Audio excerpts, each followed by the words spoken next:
Hey guys, Brad Guide Gaming here. This is my CK3 tutorial and I will guide you through all the concepts you need to rule on your own. I'm going to use the tutorial character and help you become the King of Ireland. I'm going to play a game with no DLC and updated for version 1.9.2. So let's head over to the new game page. We can see that the tutorial button up at the top left here, and we see the game recommends playing Petty King Murchad of Munster. I'll play him in the main page here to skip the tutorial dialogue. But before we start, there's two things that I would immediately change. The first is to come down to the game rules here and to scroll down until you see the random harm. I would change this dangerous setting to illusion of safety. Since the 1.9 patch in 2023, this made the game much harder, and it's my opinion that a newbie will not enjoy this until you are more experienced. Basically, this setting gives a lot of 80% chance to die events, so you might not live long,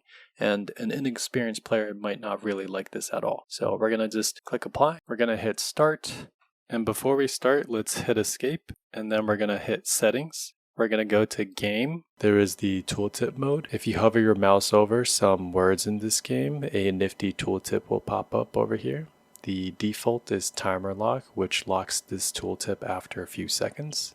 I usually prefer action lock because I can just quickly lock this tab in and look through many things quickly, or even mouse tendency will make things a little bit faster. But you can play around with what you prefer to help you see these tooltips better in the game. So upon entering the game, we are focused on the region of Ireland. Each of these regions are the individual realms of rulers. If we click on our icon on the bottom left, we'll see that it highlights the realm that we govern. We are the Petty King Murchad of Munster, which if we look here is a duchy tier title. We also own the county titles of Ennis and Thomond. If we zoom into the map, we can actually see those titles here. Over here, we see that Armagh is part of our realm as well. It's governed by Earl Ragnvald II, and this flag with the connecting arrow shows he is our vassal, which is basically an underling who pays us taxes and soldiers, and we have to keep happy or he might rebel. So let's look at the bottom right of the map here. These are the different filters for which you can view the map. By default, we are on the realm setting. The realm is the area of land that a ruler controls. If we click on the plus sign, we can see there's many other settings. I'm going to go for the county titles. This view is going to show the borders of each county, which is the smallest piece of land. So as we discussed before, here's Thomond, Ennis that we own, and Ormond that is owned by our vassal. If we switch over to here, the duchy titles, we will now see the jure borders of the duchy titles. In Latin, the jure means by law. These borders are what is legally recognized as the borders, but it doesn't need to reflect reality. So clicking on Munster, we can see which counties are the jure part of this title. So it should have all 4 of these titles, but we only have 3 of them in our realm. But this guy here, Earl Muirdac, holds the earldom of Desmond. Because of this the jure system, it means that rightfully, this earldom should be ours. So this is a perfect reason for us to potentially go to war and to take what is rightfully ours. Before we do that, let's switch to the kingdom view and click on the title. We can see that this entire region is what de jure belongs to the title of Ireland, and these 5 duchies are de jure part of the title of Ireland. We own one of them, another petty king owns another, and there's 3 that are not yet created. Down here are the minimum requirements to create this title, which is to have 8 counties and 2 duchy titles. So if we control at least 8 counties and the 2 duchies, and we have this 425 gold, then we will be able to create this title and become the King of Ireland. This will be our first goal for the first few years of this game. So we see that the land in this game is separated into counties, which then make up duchies, which then make up kingdoms. This hierarchy of titles is also the ranking system which determines who can rule over whom. So since our rank is a duke, we can rule over counts. If we succeed in becoming a king, then we can rule over both counts and dukes, who might also have counts under them. In Irish culture, the title of count and duke are changed to earl and petty king. Each culture might have different names for the same level of title. One of the reasons why there is this hierarchy is because at the top right here, This is the domain limit, which is the number of titles that we can personally govern. I imagine it as the capacity a ruler would have in real life to actually manage their land. In game, we'll see that if we go over this limit, some penalties will start building up. Or again, using a real life example, there's just too much land for us to personally handle. So to actually manage a bigger realm, we need vassals who we can give the extra land to so that they can rule over them for us. In exchange for the land, they will pay us some taxes in gold and troops. But because they are also a person, they might come to dislike us or become power hungry and want to take over our entire realm themselves. We'll go more into vassal management later on when we have a bigger realm. For now, let's take a look at our ruler by clicking on him here. So again, the titles we own are listed here, and our highest title is this petty kingdom, which is what we'll be styled as. This little heart icon is our health, and it basically shows how healthy we are. To simplify things for now, as long as the health is fine, then we won't die from old age. If we get too old or get hurt, you'll see that this health can become the next level lower, which is poor, and then we might have a chance to die. On average, rulers live about 63 years, so we have some time until old age is going to take us. The three icons here are my character's personality traits. Each of these traits will have different bonuses or penalties to the skills of our character, and how we are liked or disliked by others. If we move here for a second, this is our son and heir Brian, and on the bottom right, we can see that he has plus 97 opinion of us. This scale goes from negative 100 to positive 100, so our son really likes us, and the reasons are listed in this tooltip. A nice plus 50 because we are his father, and you can see plus 10 comes from the temperate trait.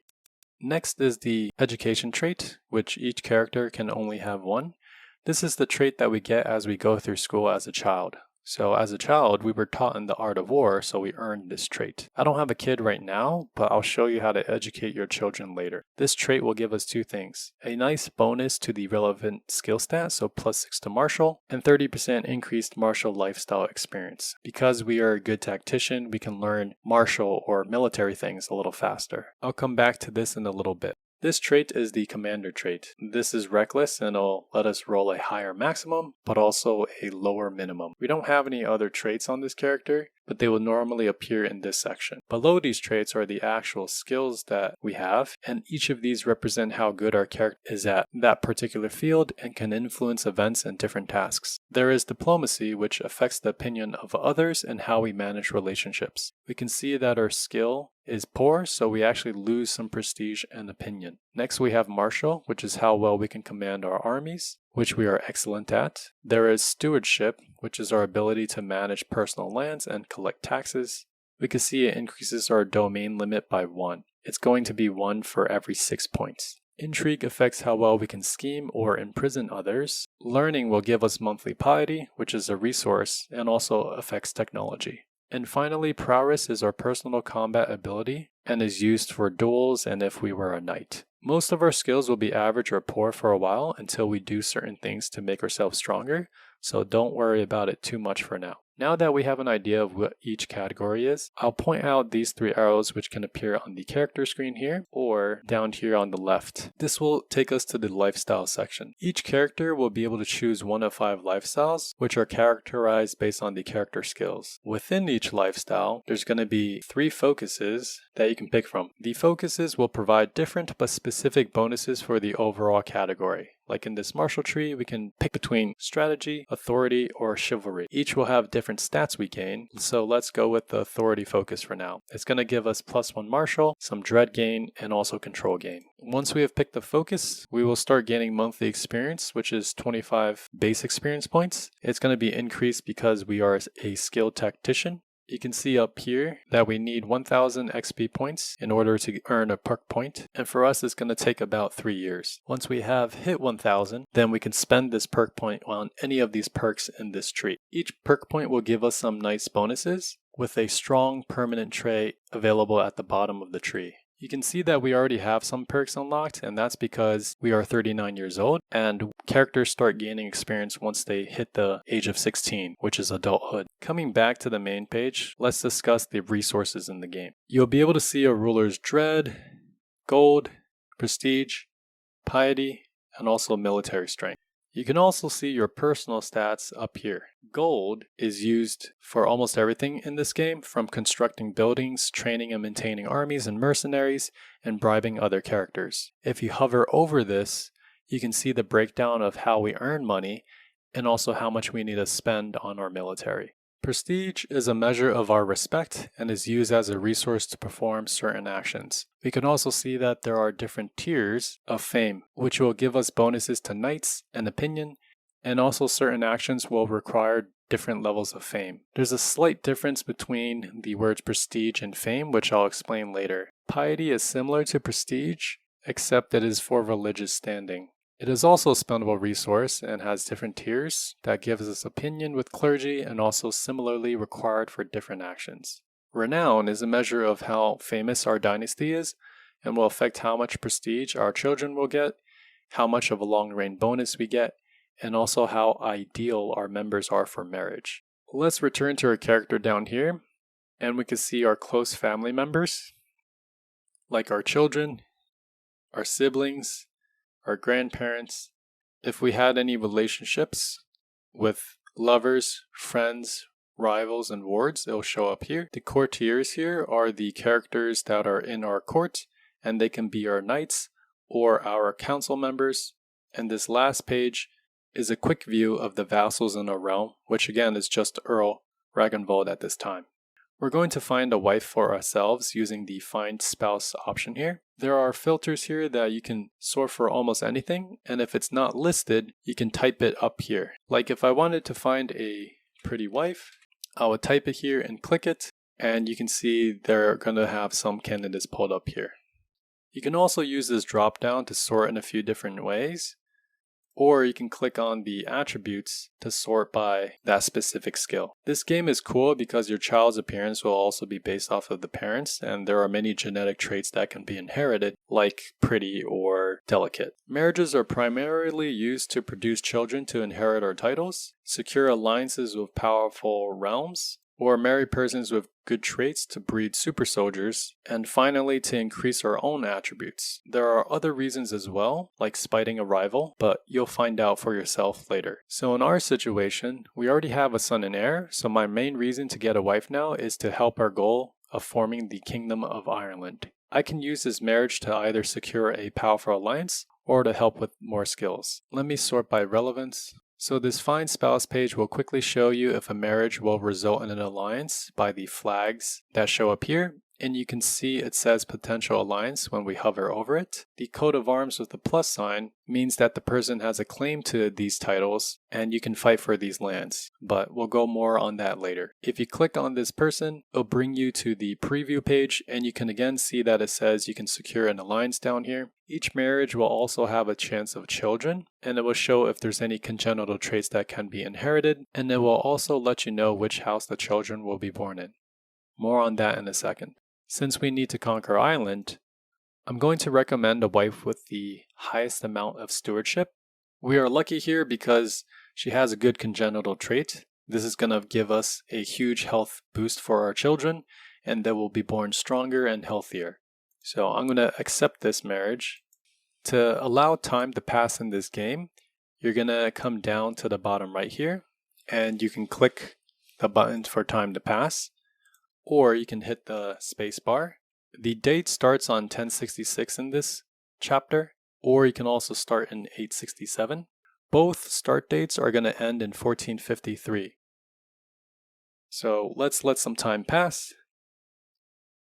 And you can see we are now married.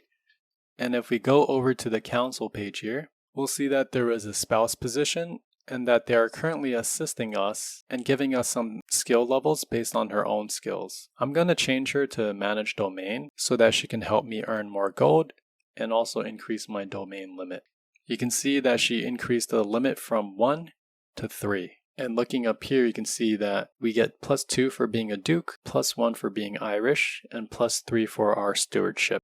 So these are also the different council positions that each ruler has, which can be appointed from our courtiers, family members, or vassals, and they will help us rule our realm. Each position is going to use a specific skill, and they have 3 or 4 actions they can perform for you. For example, our steward here can be used to collect taxes or increase development, and the other two options are not available right now. For feudal governments, which our government is, the realm priest is going to be very important because of this. He is going to be one of only a few sources of getting claims. So a claim is a legal right to obtain a title that is not theirs, and we can fight wars for these claims. We have a claim for the title of Ireland, but we can't fight anyone for it because no one owns it. Our half-brother has claims on the titles that we hold, so if someone was to back him, he could go to war to claim our titles and steal them from us. We'll talk more of this later, but coming back to our realm priest here, let's ask him to fabricate a claim on the county of Ossory. We're going to let it cook for a few months, and he's going to want some gold from us at the end when he is done. Another important note here is that for certain religions, your priest is going to have an endorsement rating, and this endorsement will provide us taxes and levies if they like us, and more if they like us up to plus 50, but it can be 0 if they do not like us. Let's right-click him, which will pull up the character interactions, and these are the many different actions we can take. And for now, let's do the sway scheme. If we are successful with this scheme, you'll see that it increases his opinion of us by 25. And it'll take about 2 years for this to fire off with a 65% success chance. So let's start this here. We can check on the status of the schemes by going to the Intrigue tab. If we found anyone else's schemes, they'll also show up here. For example, if someone is trying to murder us, our spy master might be able to find that scheme and it'll pop up here. This other tab is for hooks and secrets. For example, if we found out someone's cheating secret, then we can blackmail them and get a hook, and then we can maybe force them to become our knight or force them to help us kill someone else. In the Realm tab here, this is an overview of everything related to the realm. If you remember, we personally hold the county of Thomond and Ennis. This is our personal domain, and we can see how much taxes and troops each holding provides. Our vassal controls Ormond, and he can be viewed in the Vassal tab. You can see how much gold he is paying to us and how many troops he is required to send us here. For feudal governments, we can also modify the feudal contract, which will dictate taxes, troops, and among other things. We'll leave it alone for now and come back later. Down here is a summary of how the money and troop totals are counted.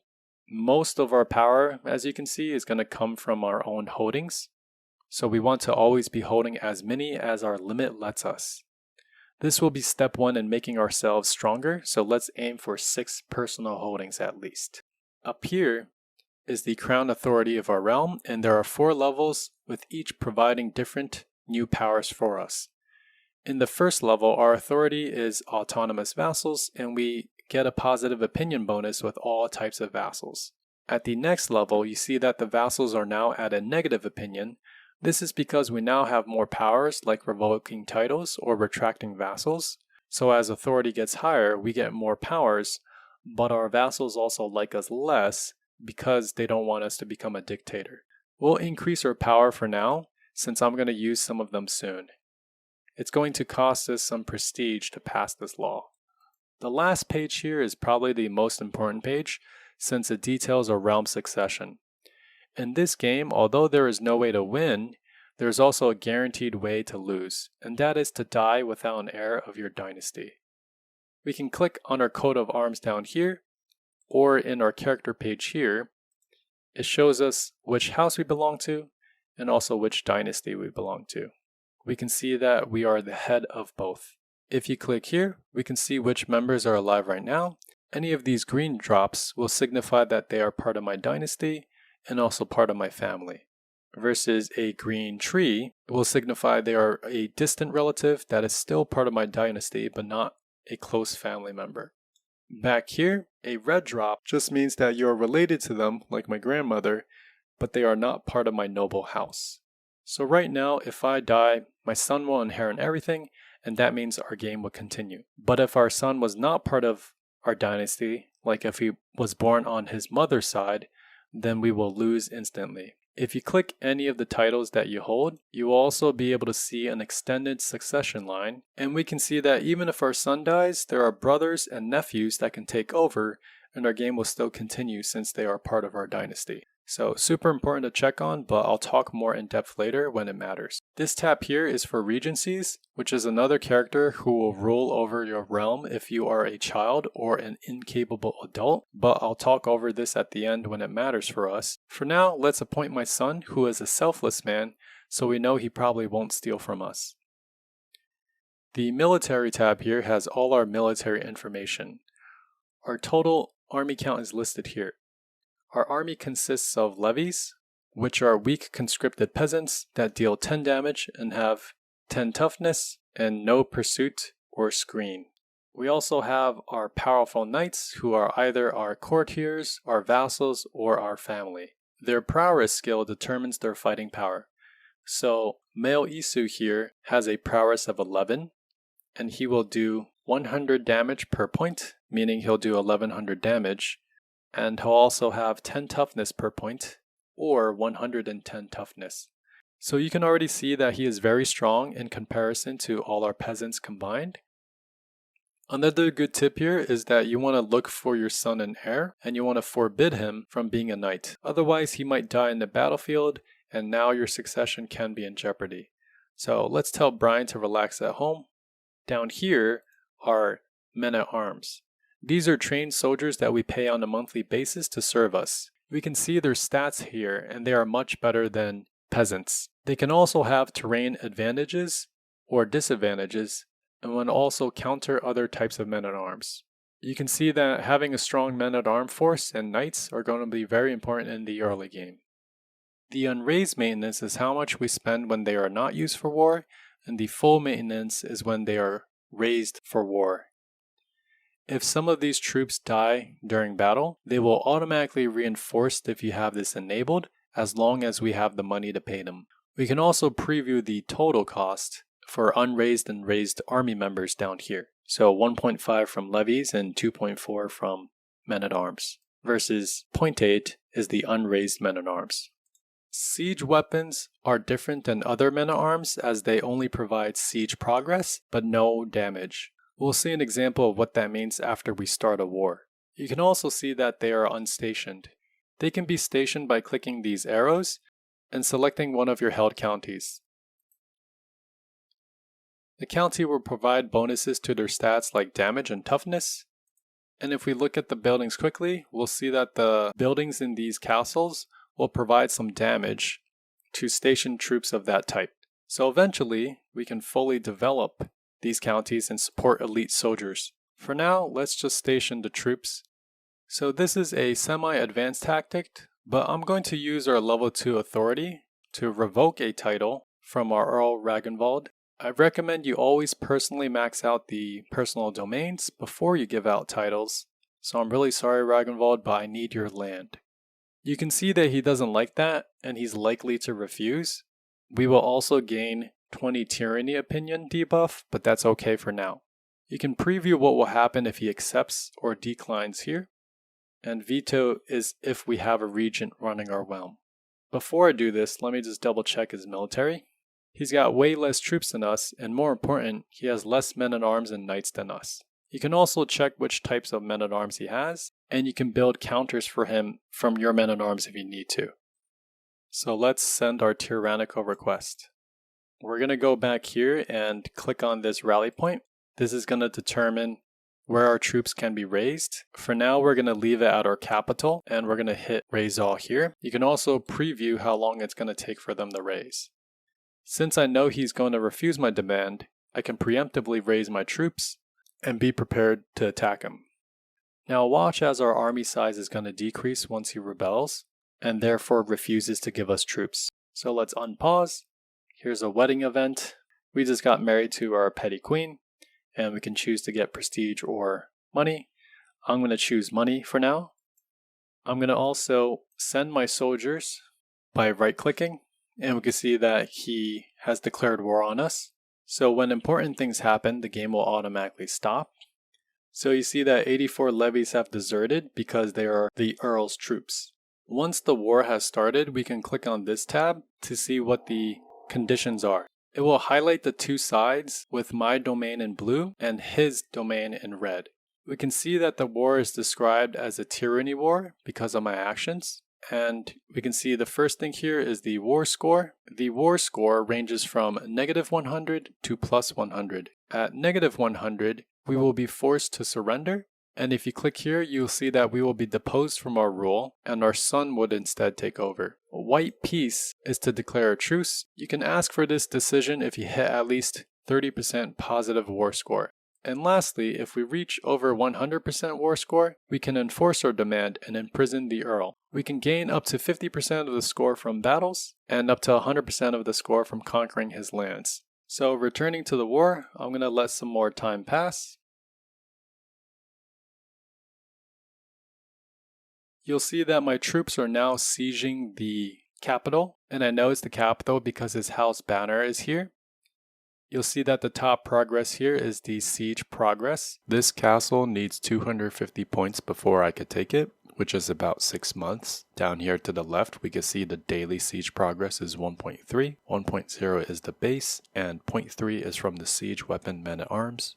And it's a very important tip to always have at least one regiment of men-at-arms to be siege weapons.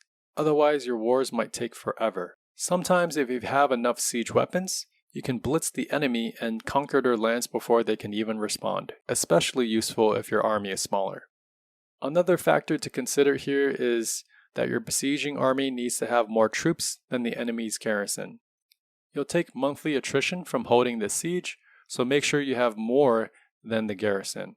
If we click on Armand, we can actually see the relevant defense stats here. So you can see the garrison number here and the fort level here. This will reflect how much siege progress we need and how quickly we can siege. Coming back to the siege page, you'll see that at the bottom here there are siege events. These events can only start to happen if you have siege weapons in your army. To summarize, the events just make it so that the siege goes by faster. There is this Assault 4 option that at one point can become available. At the cost of losing more soldiers to attrition, it can greatly speed up the siege progress. So let's pass some time. And as you're sieging the enemy's capital, make sure you check on your own. Otherwise, if they capture it before you do, then you might be captured and instantly lose. So once the walls have broken enough, you can see that a ladder is going to appear here, and also the assault fort option is now open. If we click the assault fort button or press the F button, you'll see that the siege amount has decreased drastically. However, we're also going to take more than 8 casualties per month. So let me progress it a little bit. You can see that we lose almost 8 per day. So be careful if it drops too fast or the enemy is nearby. Now that we have captured his capital, our war score is at 100%, and I can enforce my demands to imprison him, and therefore I win the war. Let's disband our armies since we don't need them to fight right now, and I'm going to revoke his title. Make note that I have 2.7 income, 736 troops. And now we have 2.9 income and 937 troops. So we are slowly getting stronger. If we click on Ormond, we can see that the control is 30 and the taxes and levies are highlighted in red because of this decrease in control. We lose 70% of the taxes and 35% of the levies. So that's a big amount and we want to increase our control. The control will naturally change by 0.1 over time, and thanks to our authority focus and our lifestyle, we'll get another 0.3. And to make it faster, we're going to do 2 things. First, we're going to go to the council. We're going to ask our marshal to increase control in county. And you can see that he's going to increase it by 0.7 per month. And then second, we're going to go to our courtiers and we're going to scroll down and look for seneschal. Click here and we're going to appoint our son. This is going to cost us 0.62 gold per month, but it's definitely worth it. You can now see that the control will grow at an amazing rate, and soon we will be able to extract all the juice from this holding. Taking a look at the courtiers tab here, I'm also going to hire a court physician since we're going to be in a lot of wars. The physician can treat the injuries we get from war and also reduce the chance of disease. If you don't have at least an average or good physician, you can come here to the decisions tab. It's separated into major decisions and also regular decisions. These decisions that you can take will change depending on your rank, the titles you hold, or other specific requirements. Right now, let's just click search for physician and make note that there's the invite knights here, and you can get 3 men, and you can get 3 men that you can recruit for gold with at least 12 prowess, which is very strong in the early game. There was an empty council position, so I'm just going to click this plus button and it's going to pull up all my courtiers and also my vassals. I'm going to just appoint my cousin since he has a good skill level. And this is probably a good time to look at the current situation menu, which you can quickly access with the tab button. There are a lot of things in this game and sometimes you can't remember them all. These notifications here are useful reminders of what you can do. Some of them can be very helpful, so always check this once in a while. So you can see here that we can vassalize the Earl of Desmond. And again, that's because his title, de jure, should belong to us. So this rightful liege is because we are the de jure controller of the duchy title. So that's plus 20. He is still very reluctant, so we'll have to go for low obligations. These options correspond to the feudal contract that we saw before, and it will preset the taxes and levies to each level here. Obviously, he'll be more willing to join if the contract is on the lower end, so let's do that for him. Little does he know, his lands will soon be mined. Also watch how his opinion is going to change from positive to negative. So you can see his opinion went all the way to negative 56, and this is because of a few things. And this minus 40 opinion comes from the fact that he is a powerful ruler, or basically one of our strong vassals. In this case, he's the only vassal. You can also see that there is a minus 20 for short reign, which means that he's been our vassal for very little time. This will actually decrease over time as we rule him longer. And the minus 18 from that tyranny that we did before, which we're going to repeat again now. So let's right click him. We're going to revoke title. You can see that he will not accept this. I'm going to raise all my troops and start marching towards them. One thing to mention before I move on also is down here are going to be the commanders. So the commander skill is going to be from a few things. This is because our martial skill is 18, so we get plus 18 to advantage. We are leading our troops personally. And then never back down is a perk from the martial lifestyle tree. So our total advantage is 28. We'll see why it matters in a second if we get a battle. Here's the event for our court physician. So I'm going to go with this guy here since he's average. And now our war has finally started and passed some time. So a battle is going to happen soon, and you can preview the combat advantage or disadvantage. It's going to predict that we will probably win. Most times this is actually pretty accurate. The reason why they think we're going to win is because we have more troops and also a better commander. The disadvantages are that they are defending in wetlands, and they have some more counters and also higher quality. So to preview where you're going, if you just hover over the county, you'll see that it says right here that the terrain is wetlands, and it will even tell you what your advantage might be. So it's going to be 28 minus 5. The supply limit is just if our army is sitting there, whether or not the supplies here are going to go down. If we don't have enough supplies, then our army is going to start starving, and they're going to start to go through attrition and run away from us. So let's march on to battle. So here is a battle screen. You can see that we have 961 troops on our side and the enemy has 539. You can see the composition of the army here.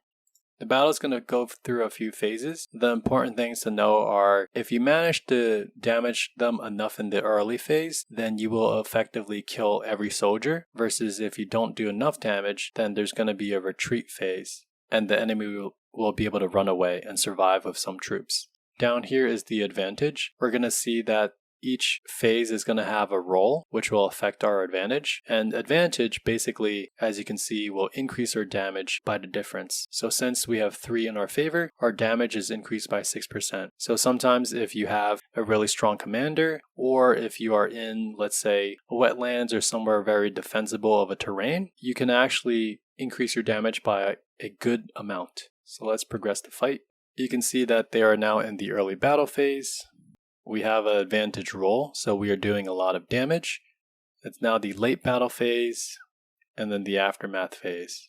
So when you win or lose, you'll get a notification. This will give you the summary of the battle, and it will show you how many kills each of your men had. So in the main phase is when they're going to do damage and hurt each other. In the pursuit phase is when damage will be dealt to the fleeing enemy, and you can see only the light footmen did some kills because only they have the pursuit stat versus everything else does not have the pursuit stat. You can see that we gained some war score for winning this battle and also some fame. Alright, so let's continue. Alright, so we won against him and we can now imprison him. And same thing, we're going to revoke his title. And you'll see we go from 2.4 and 816 to 3.0 and 950. So now we hold 4 holdings and we are getting taxes and soldiers from 2 more counties. Let's check up on our bishop. So it's going to take some time, so let me wait for him to get those claims. So once the bishop has succeeded in making the claim, we can see that we'll need to spend some money and we'll get a claim on Ossory. So now I have this claim. So because we fabricated a claim, you can see that we can declare war on the Earl of Ossory. We have a totally legitimate paper saying that we should be the rightful owner of his lands. So this is a casus belli, or Latin for occasion for war, essentially a justification for war. You'll see that the other neighbors here, I do not have a casus belli against, so I can't take their territory. This is why using our friendly Leonardo DiCaprio will be handy in expanding our realm. So let's get him cooking again on the county of Leinster. In the meantime, I'm going to wage war against this Earl, and you can see we're much stronger, so he's no match. It's going to cost us 125 prestige for this war. I'm going to take my rally point, and I can move my rally point closer to him. I'm going to click it again and preview how many days it'll take, versus over here, it will not tell you the days. So just be careful if the time to raise is really long, since you don't want the enemy to catch your army in the middle of assembling. The closer you are to your capital, the faster the army will assemble. We're not too far away, so it only takes 3 days. So we got lucky and captured his heir, which is 50%.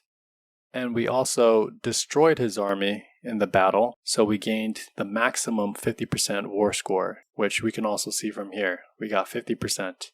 It looks like our knights did some good damage, and our peasants weren't too bad. So that was a really quick win. I'm going to enforce the demand, and now we hold 5 domains. Let us disband, and you can see we are making a lot more money, and we have more troops again. Same thing, we're going to want to increase our control. Let's check up on our marshal. He's still got 3 years. We actually finished this so fast that my fabrication isn't going to finish anytime soon. I'm going to pass some time until our fabrication is through. So we just got enough experience points to unlock a perk, and now we can decide to get something here. So we can either finish this gallant for the gallant trait, which is going to give us some martial, some prestige, and extraction opinion. I'm going to go for a serve the crown, which is going to increase our control even more. Alright, so now I'm going to attack for my claim on Leinster, and you can see it also previews the troops here, so I can look at my troop count, his troop count.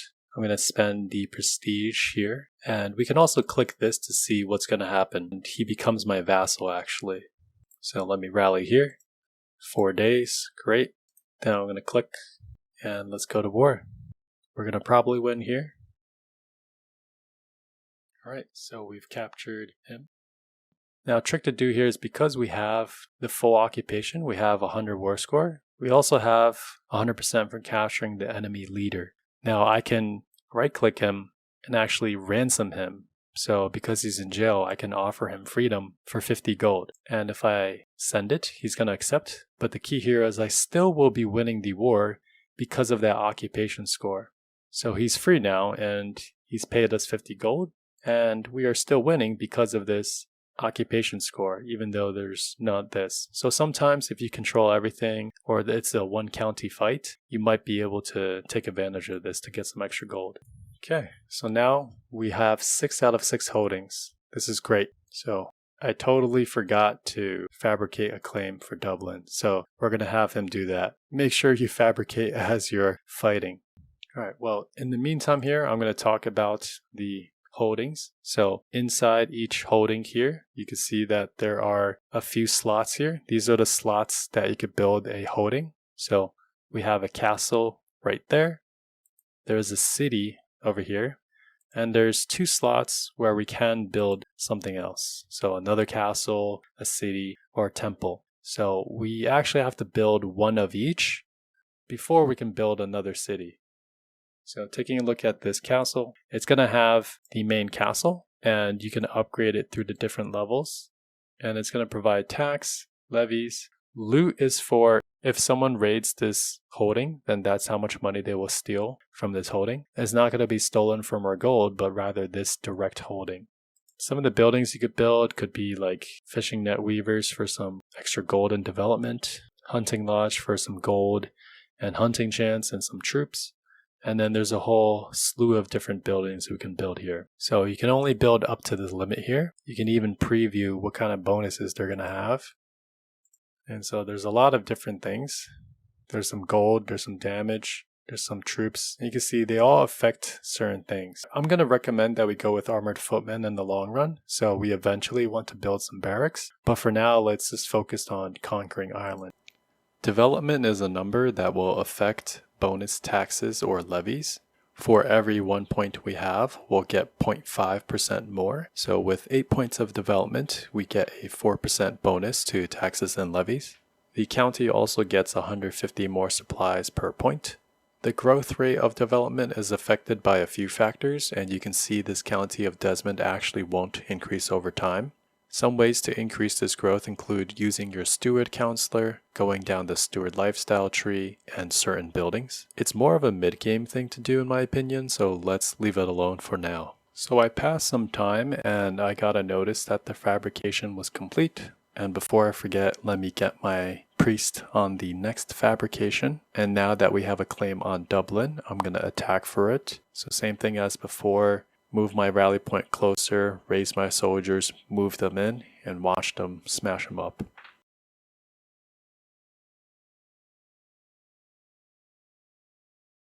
Very good. We even have another perk here. Let's go for a strict organization perk to increase our control gain further. So now we have 1. We're going to enforce our demand, and now we are over the limit. We don't have a penalty yet, because we recently acquired it. So checking on my priest, it looks like there's still 11 months left. So I'm just going to pass some time until he finishes the fabrication. And it will let me show you the over limit penalty that's going to kick in a few months. So I got a notice that we successfully increased the opinion of our priest. You can see here that he has plus 49 opinion now. And because he likes us, he endorses us for the full amount of the tax and almost the full amount of the levies. Very important to have your priest like you, especially as your realm gets bigger. There's going to be more churches paying tribute to you. This is a martial lifestyle event, and so you can always preview what's going to happen here. So our soldiers will lose advantage. We kill a knight, which I don't want to do. I could tell them to scrub the floors, and there's a good chance I'll get a perk, so I think I'll probably do that. And I could also do it this way, but since this one's 80%, I'm just going to go for that. And it looks like we've succeeded, so we got another martial perk. So for this one, I'm going to go for Bella Justum, which reduces the cost of prestige we need, because we're going to have a lot of war. So we're almost done there. This control is almost done as well. Alright, the last fabrication is in, so I have a Casus Belli for the last area.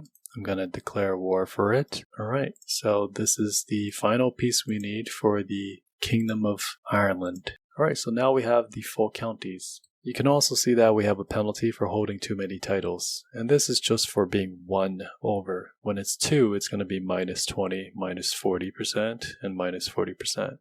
So that's why we need to have vassals, otherwise we'll get a very big penalty. If we actually have 5 or more counties, you'll see that this penalty can go up to 100%. So the game really wants you to also give away your holdings. Alright, so we now have the 8 counties that are required. If we take a look again, we also need a duchy title and 425 gold. I'm going to make the Leinster duchy title for now. And now we just need the gold in order to make the kingdom title. So before we unpause, let's manage our realm a little bit. We're going to create our first vassal here in Athlone. So on the map here, we can click on the title Athlone. And then on the bottom left here, there is a Grant To button that we will press. And this will bring up the menu for who we can grant it to. For this vassal, we want them to be very loyal or at least very easy to control. The best vassals will be content and or craven personalities. Ambitious, deceitful, and vengeful persons can be dangerous as they might want to claim our throne or murder us, which kind of makes sense. You can get a general sense of what a character might do if you click on them and look under their name. It'll describe what the AI personality is and how they might act. Opinion again matters because they'll be more likely to do malicious actions if they don't like you. This button up here will automatically find or create someone who is eligible, that is Irish, and also our faith. You can also pick from anyone down here. Our brother and other dynasty members are available too.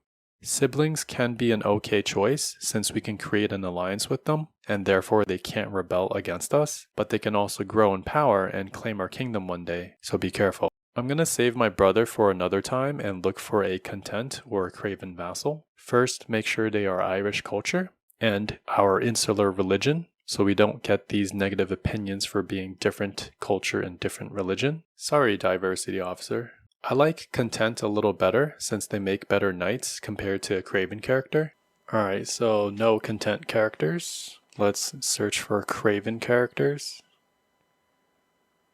Also no characters. I'm going to sort this list by opinion of me. Again, I don't want to give it to my brother because he has a claim on Ireland. So I'm just going to give it to the next person who likes me the most, which is my guest and dynasty member, Taj over here. We can see that they also get plus 40 opinion for a long time since we granted them lordship.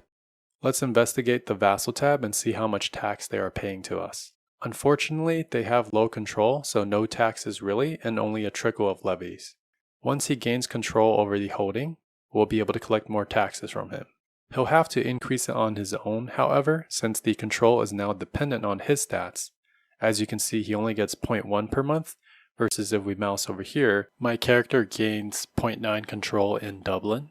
Another thing to note in this vassal tab is that this symbol means that we are not his rightful liege. Going back to the concept of the jure, so since his county is the jure, part of the Duchy of Meath, we don't own that title, so we are therefore not his rightful liege. If we hover over his taxes, you'll see he is only contributing 50% of what he normally should. This can be a big amount if he were really rich, but it's not a big deal right now since he's poor. I'm actually going to hold on to the Dublin county for now until we get the king title. Let's sit on our laurels for a bit of time to get the gold we need. I also got another perk point, so I'm going to go for hard rule perk, which makes it harder for revolts to happen. I'm also going to take this chance to come to the learning lifestyle focus, and I'm actually going to switch to the scholarship focus for the rest of my life. I want scholarship because of the development growth and the learning, and you'll see that once I've secured the Kingdom of Ireland, and usually after I've secured the lands I want to hold, I'm going to focus on increasing my technology, which I'll talk about later in the video.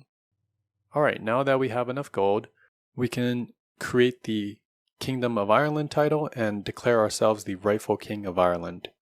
We are now King Murchad of Ireland, and look at that, we finished it in 9 years. If you look at the top right, you'll also see our domain limit has increased. So if we hover over it, you'll see that King provides +3 instead of the Duke's +2. So now we're making the full amount of money and troops compared to before. Now let's finish collecting the rest of Ireland. There's a few ways we can go about it. Let's first check the current situation tab. You can see that we can vassalize some of our Irish neighbors, kind of like before. Because we have the kingdom title now, these rulers should de jure belong under our rule. So this potential vassal has an acceptance of -5 for normal obligations.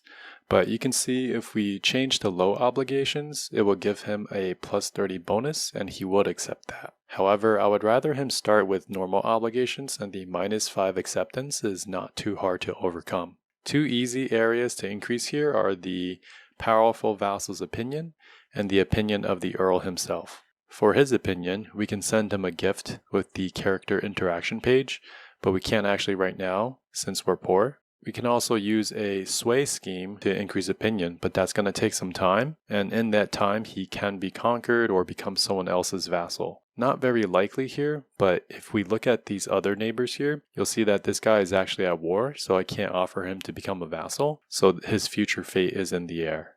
So we're left with increasing the opinion of our strong vassals, but this one is actually pretty easy to do. As our kingdom grows larger, we're going to have to please our vassals so that they won't revolt or try to bring ruin to our new kingdom, especially as they themselves grow stronger. The top 5 vassals by military strength will be labeled as a strong vassal, but since we only have 5, they are all going to be considered strong vassals. There's also different types of vassals. Each will like different actions or activities, and you can check how many of each you have down here in the vassal tab. We mostly have baron vassals, so they'll be minority landholders. Let's take a look at this baron here. Barons are the rulers of the cities that are within our county holdings. You can think of these as appointed mayors that help you manage the city while you manage the actual primary castle. They don't have feudal contracts because their government type is actually republic, which defaults to 20% taxes and 10% levies. Some of these barons also really dislike us. One thing is because we have the tyrant modifier, but that will go away in a few years. More importantly, if you look here, we are a different culture and religion, so they will have a lowered opinion of us. To fix this, we can revoke their titles. Because these are appointed positions, we don't even have to worry about tyranny or fighting back. Once we have the barony title back, we can go to the domain page or we can go to the current situation tab, and now we hit grant. Just like before, we can either give it to someone we already know, or we can click the button up here for a quick character. Let's use this button for now. Now when we inspect this new mayor, we see that their opinion is much better than before. You can see that the new mayor has a +3 opinion versus the old one is -85. This is thanks to losing the cultural acceptance and the religious modifiers. And we also got a +20 for granting this new guy a barony title. Let's head to the council. So when appointing positions to the council, the sweet spot is a skill level of 15. This means that the counselor is competent enough and won't fail in his periodic tasks. And you'll see this because if they're not competent, then you'll see these possible events in red over here.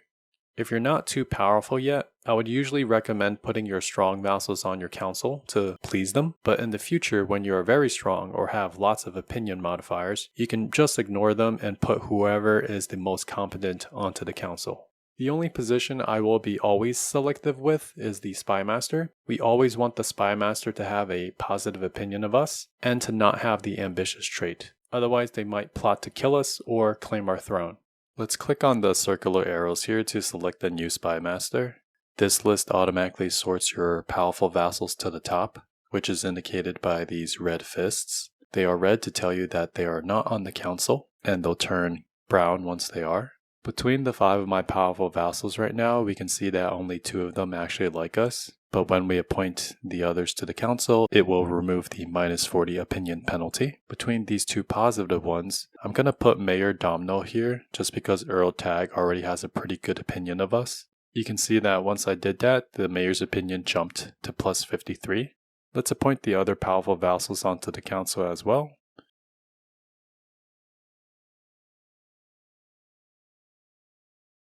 And voila, their opinions are all boosted significantly.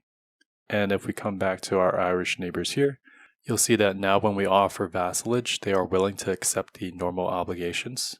So let's do that and pass some time. We can also vassalize these 2 earls over here with normal obligations. We still have to wait for these 2 lords to finish their war, so I'll pass some extra time until then. Now that their war is over, we can vassalize both of them. This guy here is actually a duke and I don't want to send him gold, so let's settle with the low obligations. Let's also offer normal obligations for the Earl of Brainfney. And with that, we've completed the de jure realm of Ireland in just 10 years. You'll see with the Duke again that once he has become our vassal, his opinion has dropped, and that's primarily because he wants to be on our council. I'm going to appoint my new Duke vassal as my steward, and look at that, we moved his opinion from -94 to -44. But he also has this -25 opinion, since he wants the county of Braefney. While the county of Braefney is de jure part of the lands of the Kingdom of Ireland, because his duke title exists, then there is also the hierarchy to be respected.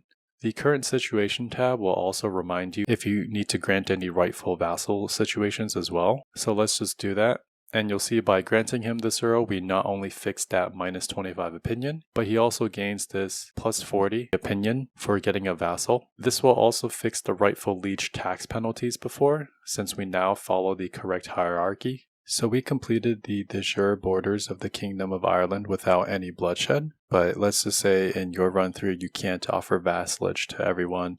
You can always fabricate claims and wage war just like we did in the beginning of the video.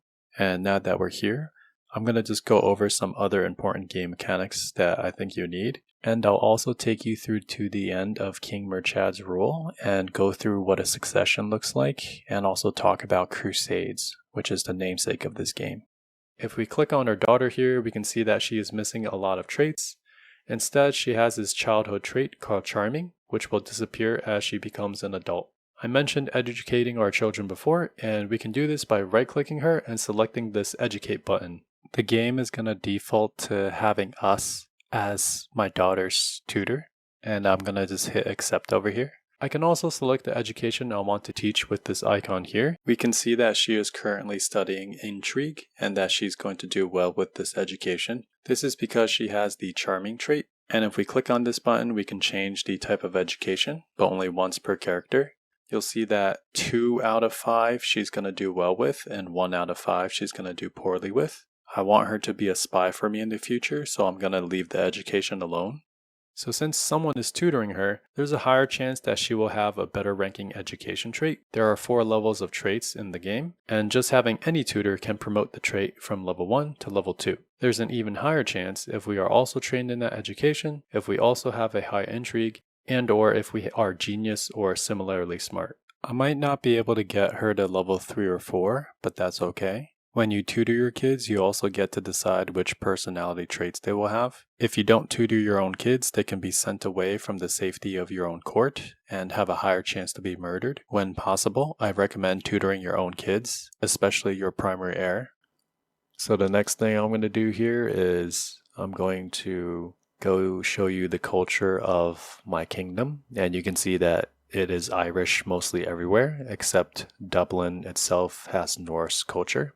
So you want to unify your land's culture, since the peasants here can eventually revolt, since they might not like you being their ruler. You can see that at the county of Dublin, the popular opinion is reduced because our cultural acceptance is -13. Our faith is also different, so we have a -7 penalty there. So by using my steward, I can click here, and you'll see in 14 years he's going to change the culture. Now, I could also change the religion of this county to insular, but I'm actually going to convert to Catholicism since I want to conquer England and Scotland in the future. And it'll be easier to convert Ireland into Catholicism rather than trying to convert the entirety of this peninsula into insular. Let me click on the Catholic religion. I'm going to choose convert to faith, and you'll see most of my vassals will convert, and you can see the reason why some of them will not, and it's okay. So let me just click convert to faith, and this will also let me show you what a crusade will be, since only certain faiths can have access to crusades, Catholicism being one of them. And if I hit exit, you'll see that some of our lands have already turned Catholic, and that's because some of the vassals that did convert with us changed their lands. So let me also go here and grab my bishop and just have him convert one of these counties here. So that will take him 9 years. That's also because his skill is kind of poor. Once you've also converted, you can also come in to the vassals that are not Catholic. And if you right click them, you can see you can demand their conversion. You'll see that he might be willing to accept, but usually if there is a better chance, then it'll actually show you the percent value, but we don't have that, so I'll leave them alone for now. This will also let us tutorial some factions if it does come up. Now let's talk about the technology part of Crusader Kings. We're going to want to click on the culture icon, which is this little candlestick here, and you'll see that at the top here, this is the ethos of our culture, which is ceremonious, and it's going to provide these stats and bonuses. You're going to see over here that we are the Goidelic heritage, which can be shared by other cultures and will result in a smaller opinion penalty. So you'll see that Gaelic shares our heritage versus Anglo-Saxon does not. They are West Germanic. And if we just click on, say, the Kingdom of Alba, you'll see that if we hover over here, the cultural acceptance is only -5 because we are the same heritage and also because we speak the Goidelic language. Versus if I click on England and I hover over William, you'll see that the acceptance is -14 since we are much different. Coming back here, you'll see that at the bottom here, these are the traditions of our culture. And these traditions will define a culture's uniqueness, and each one will change the stats or gameplay by a little bit. And at the very bottom here, you'll see that we are the head of this culture because we own the most counties. If someone owned more counties than we do, then they would take over as head. Being the head means that we can decide what traditions to establish with this button here. You'll see that there's many different ones that can help you with your realm, warfare, social, and some other things. You'll also see that it costs a lot of prestige, and that right now we can have a max of 6. We're kind of poor on prestige right now, so we can worry about this later. The technology part that I was talking about is actually up here in the innovations area. So we can see up here that there are different eras of technology. We are currently in the early medieval era. If you started in the 867 game start, you'll actually start in the tribal era. And for now, for us to reach the high medieval era, we actually need 50% of the innovations in this era, which we're missing 1. And if you come down here, each innovation is going to provide different unlocks for our culture's characters and also the buildings inside of the counties that have our culture. The most important ones are going to be related to upgrading our buildings. So it's going to be battlements for the fortifications, manorialism for the economic buildings, and then burrs for the military buildings. You'll see that we have these to research but not battlements. And what's the reason why it's important? If we click on the county here in Leinster, you'll see that we have a level 2 cattle pasture. And if you hover over the upgrade, you'll see that we need the manorialism innovation, which we already have, but we also need this castle to be a keep, which is level 2.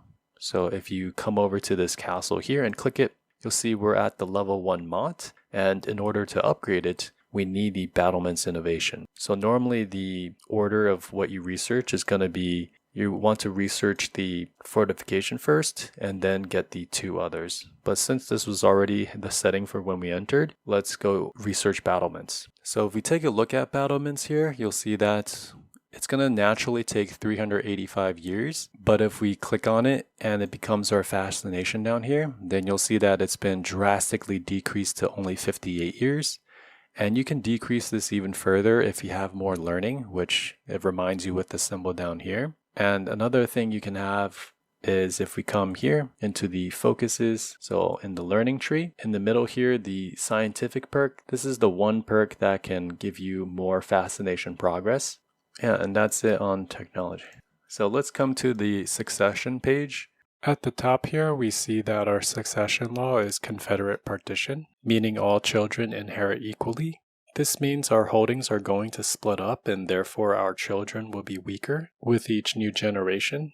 There are different types of succession and you can unlock them through innovations, but it will take decades. Succession is a common pain point for new players, so I'm going to teach you an easy method to fix this problem. Let me first go over how this partition is going to happen. So you can see that we'll be playing our oldest son when we die, and he will inherit the Kingdom of Ireland. He'll inherit the Duchy of Munster, and then these 3 counties here. However, if you click here, we're also going to lose some titles to our other sons. So we're going to lose the Duchy title of Leinster and these 2 counties here, and also the other 2 counties to our youngest son.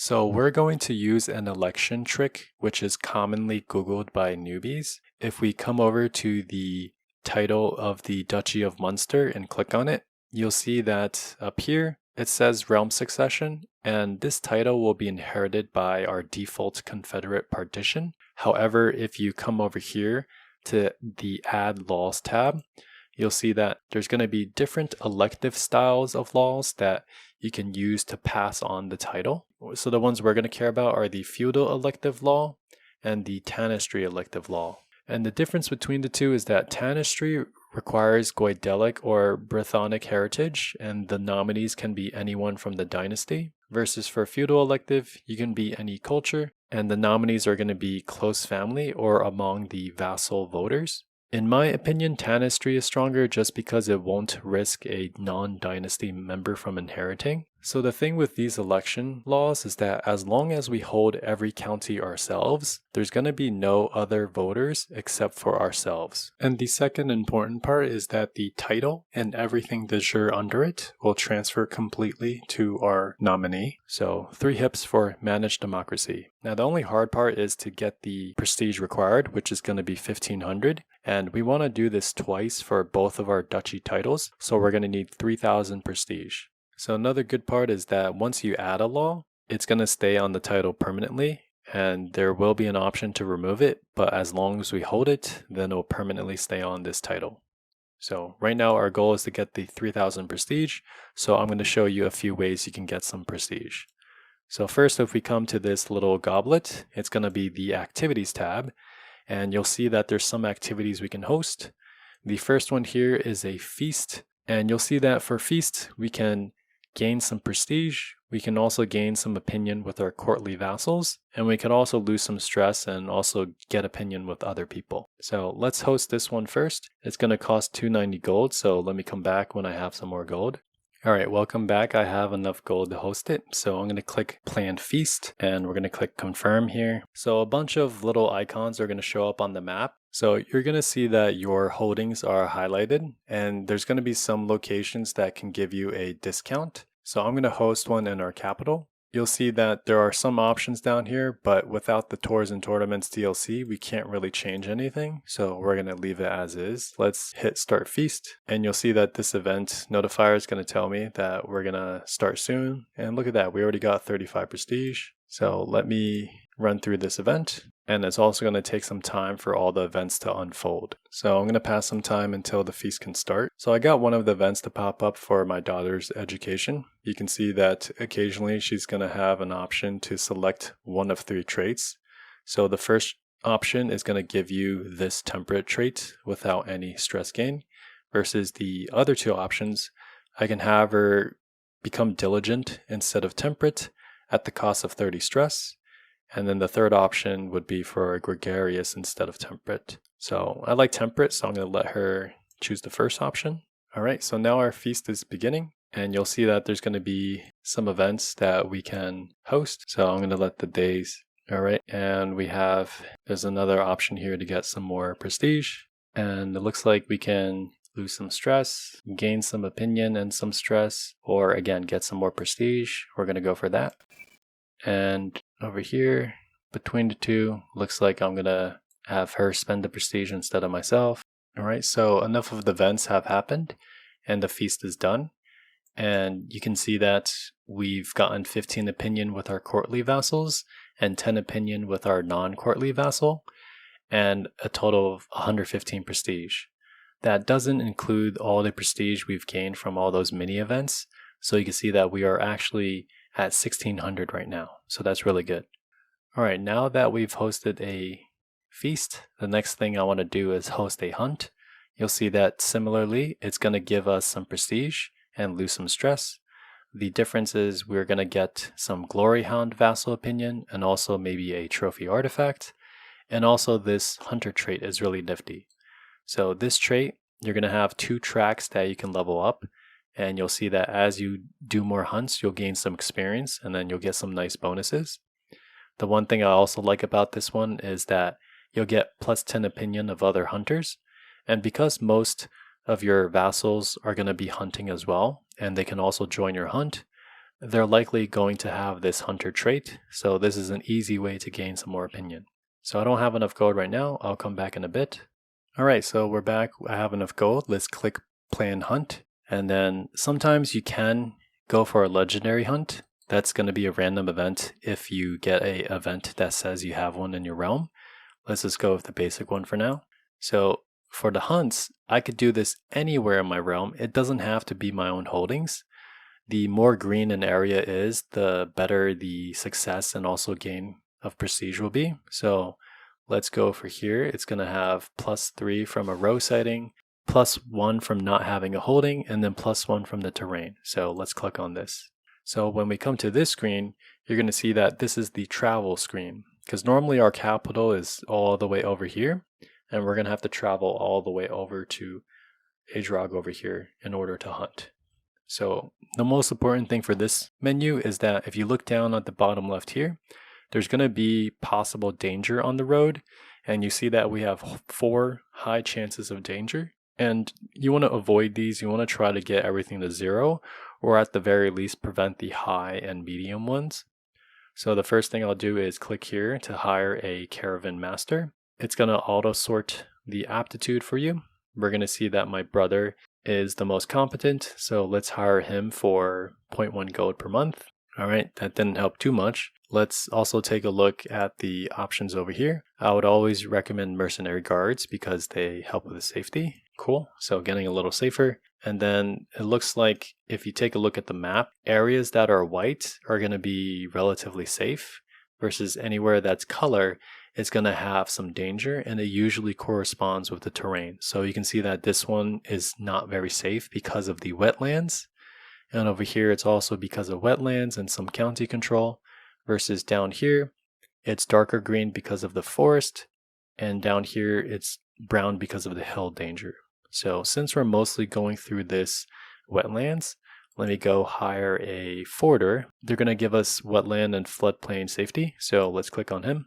And with that, you see that our danger level is going to go to 0. So now I'm pretty happy here. Same thing as before, unless you have the DLC, unfortunately there's going to be no extra options, but honestly this rework is already very good compared to before. So let's start the hunt and let's go on our travel. So our travel still might have random events, it just won't pop up as any danger events. And just like before as well, our hunt's going to take a few days. This time was a lot shorter, and then it's going to give you options to hunt different animals. You'll see that the first one's the default one. It's going to tell you that it's not too dangerous, so we only get a little bit of prestige. The second option, we are going to hunt a wolf. It's going to be a little more dangerous and give a little more prestige, but our success chance decreases. And then the last one is the danger is still the same, the prestige is even worse, and both of these second option and third options are going to decrease your chance. So let's just go with the first one because I really want to succeed. Looks like we get to pick a master of the hunt, so I'm going to go for the first option so I could get that prestige. And then over here I'm also going to pick the one with the prestige. And by the way, I'm just reading the options for their values right now. I'm just trying to optimize the gameplay right now. But when you're on your own, you can take your time to read and roleplay. That's actually one of the fun parts, is to read all their stories. But I'm trying to keep this short for you, so if you'll excuse my haste. Thank you. So let's go for this prestige option.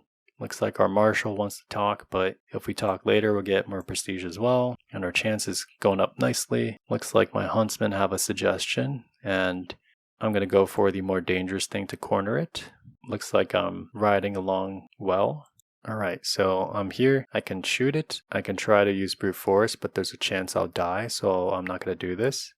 And I can have everyone go, but someone random might die, including myself. Or I can unleash the hounds, and I could have a little more chance or a little less, so I'm going to go with the first one. And it looks like I've shot him true to the heart. And in 4 days, I'm going to have the summary, so because we've succeeded, there's going to be this nice trinket artifact that I can keep. I'm going to gain the hunter trait, and I'm going to gain some experience in the bow, and I'm going to get a good amount of prestige. So let me keep this memento. Let me take a look at my inventory, and then I can equip it. So very nice, we get some prestige income per month, some stress reduction, and also some opinion with our courtly vassals. And now my ruler is going to take a few days to travel back home. Great, so we safely made it home. All right, and another way we can gain some prestige is we can create some titles. So I'm going to this duchy title area. You'll see that we've already created these 2 titles, and we have not created this Duchy of Meath title. So we can create that for 300 prestige. One of our vassals already has this duchy title, and we can create this Ulster one here. This is the one I'm going to go for now, so I'll be back once I have enough gold. I also got enough renown that I got a notification that I have enough for a dynasty legacy. So if we click on this, it's going to bring us to this legacy page, and these legacies are going to have different bonuses that we can unlock, and they get stronger the further down you go. And you're going to use your renown to spend to unlock. And each time you unlock something, the cost of the next one is going to go up by 500. I like the blood track usually because this makes it so you can have better genetics and your children will be smarter and stronger. I also like the glory track because towards the end here, the number 4, you're going to have this thing that gives you more loyal vassals. They're going to be less likely to join factions.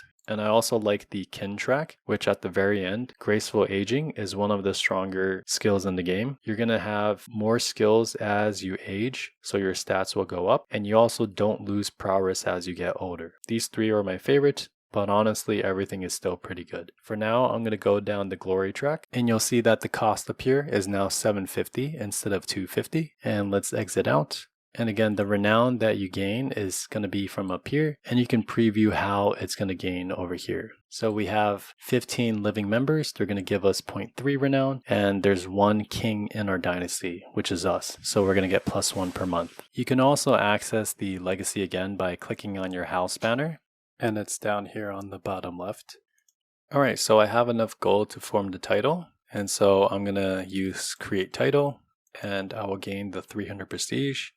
And one thing to note is, as a king or emperor, you can only hold 2 duchy titles before you get a penalty. So if you click on current situation here, it'll actually remind you up here that, hey, you have too many duchies. And what that means is, if we say click on this vassal and we hover over here, you'll see that there is a -15 penalty to his opinion because we hold too many. And this will keep stacking for each duchy that you own over the second one. So if we have 5 of them, it'll have 3 stacks of this -15 for a total of -45. The other thing too is, so because the duchy is Ulster, which is over here, if we click on the vassals that are the jure there, if we hover over him, you'll see that not only do we have this -15 too many duchy penalty, we also have this -25 holding the actual de jure duchy title. So you want to grant the duchy title to one of these guys. I'm going to look to see who is the happiest for me. So it looks like it's this guy. So I'm going to grant him the duchy or petty kingdom of Ulster. You'll see that he's going to get this title, and he's also going to get these 2 earls transferred to him. So now he controls this entire area. You can see that he's super happy because we gave him a duchy, and also we do not have the penalties that were there before. So we're 300 short. One other thing you can do is, if you come here, we can take a look at our wife if we right click her. And in the personal area of the interactions, you'll see that we can also seduce her to try to make her our lover, or we can romance her. If you successfully romance her, you also gain a little bit prestige. So let's do that. Great, so that's going to get started. And you'll see that we're also going to passively gain some prestige for all of these things here too. All right, I've also unlocked a perk point. So like I said, I'm going to go for this scientific perk. Let me first show you without it. This battlements will take 53 years, but once we get the perk, it's actually going to be decreased to 45. So it doesn't seem like a lot, but every year counts. So definitely a strong perk, and I highly recommend it. Let me also fill up my council here. It looks like everybody passed away. Okay, so I'm going to just pass some time so that this romance scheme can fire. It looks like it's going to take a while. And while that's happening, I'm going to find a spouse for my son. I'm going to try to see if there are anyone with a inheritable trait, because I want to have some good genetics in my grandchildren. All right, I don't see anyone good here. So let me look for someone who is genius. Looks like there is a young girl who is genius. She's only 9, so she's going to be an adult in 7 years. Our son's going to be 39, so it should still be good enough. And we also get this alliance with Denmark, so he can be our ally. The other thing though is, although he can help us, we might also be obligated to help him. So just remember that. I'm going to do this anyway since it's a good deal. Great, so now we're allied and my heir is betrothed to his daughter. So you see that we were called to war, and this actually works out because another way that we can get prestige is by fighting battles, but only defensive battles and not offensive battles. You'll see that if we try to decline, we will lose 750 fame, and you might wonder what the fame is, but if we hover over here, so fame is actually the experience bar down here. So you'll see that we need 3000 fame experience to level up the level of fame versus prestige is the actual spendable resource. The thing is, when you gain prestige, you gain the spendable resource and also the fame experience point down here. So we're at 2,501 fame. So if I gain 100 prestige, I'll get 100 prestige resource up here. So I'll be at 2872, but I'll also gain 100 fame experience down here to be at 2601. So if we decline to help our ally, we will lose just the experience part, or the 750 fame, and go from 2501 to 1751. He actually won the war before we could get there to help him though.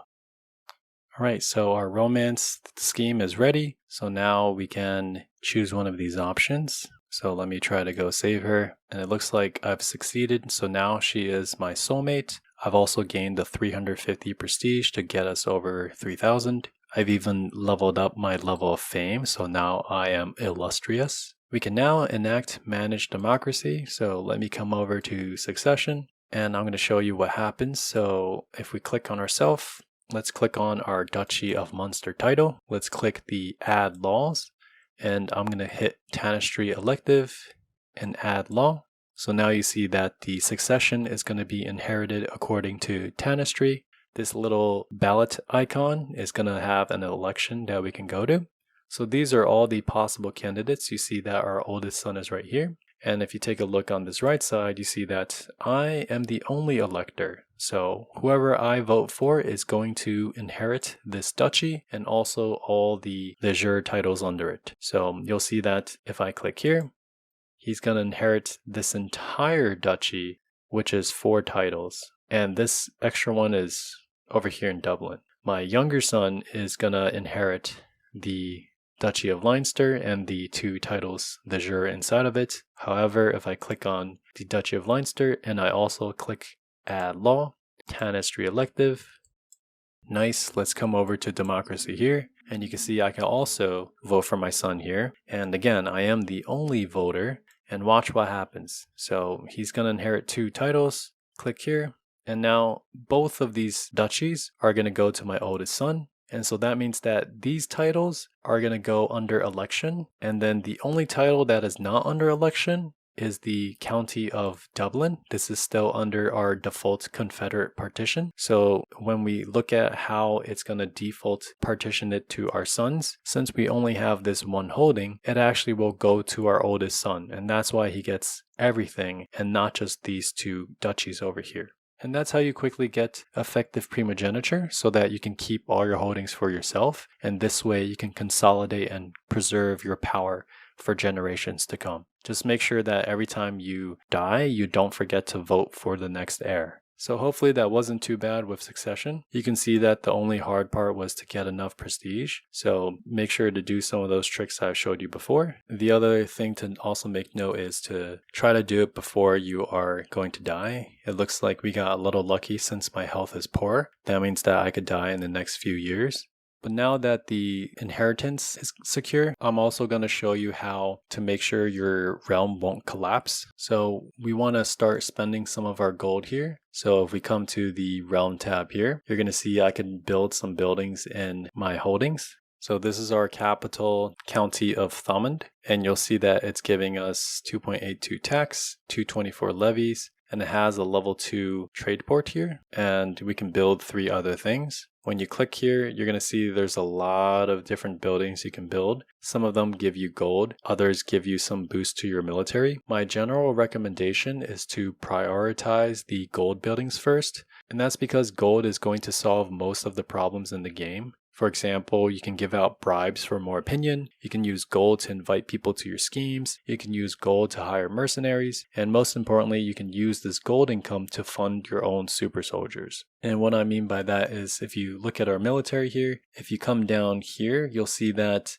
if we raised all of our soldiers, our men-at-arms is going to cost 2.4 gold, and all of our peasant levies is going to cost 7.8. So we're going to have a minus 10.3 to our income, and we are at plus 12.2, which is good. That means even if we have everyone in our realm fighting, we're still net positive and we'll make some money. Most of the times, if you spend too much on your military without getting good income, let's pretend that this is minus 20. That means that when we raise everyone, our income's going to be minus 8 per month. So you can imagine if we don't have a lot of gold, we're going to be spending and draining our treasury pretty quickly. And the thing is, you can go into debt. And when you are in debt, there's going to be a lot of penalties, such as these. And the other thing is, the longer you're in debt, the weaker you are, and also the more likely your vassals and people are going to revolt. And basically, you just want to avoid all that. So make sure you have a lot of gold. So when we come over to the buildings here in Thomond, you'll see that the highest gold building is actually this wetland farm at 0.3. So I'm going to build that. And then let me come back here, and then let's take a look at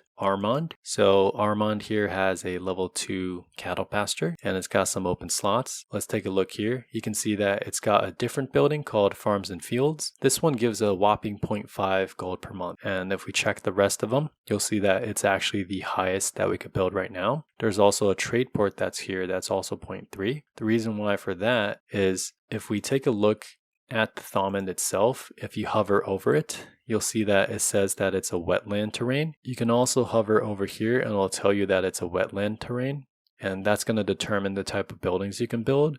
Versus for Ormond, which is over here, it's actually a plains, so it's a little more suitable to farming. And again, you can click that here and see it by hovering over here or by hovering over the actual county here. So let's go back in, build that farms and fields. It's going to cost 150 gold and also 3 years to build. And you might think, wait, that's a big cost for just a little trickle of money. And you're right, it's going to take 300 months just to pay off the 150 gold and almost 25 years to just pay it off. But the thing is, this game is played over many decades, so it's okay to spend the gold. You're actually mainly just getting the monthly income because again, you want to be able to buy things as you need and also pay for your expensive soldiers. So don't worry about that. Remember, it's a game of really highlighting the saying that a society grows great when old men plant trees that they can never sit under. So yeah, let's build this for our children and grandchildren.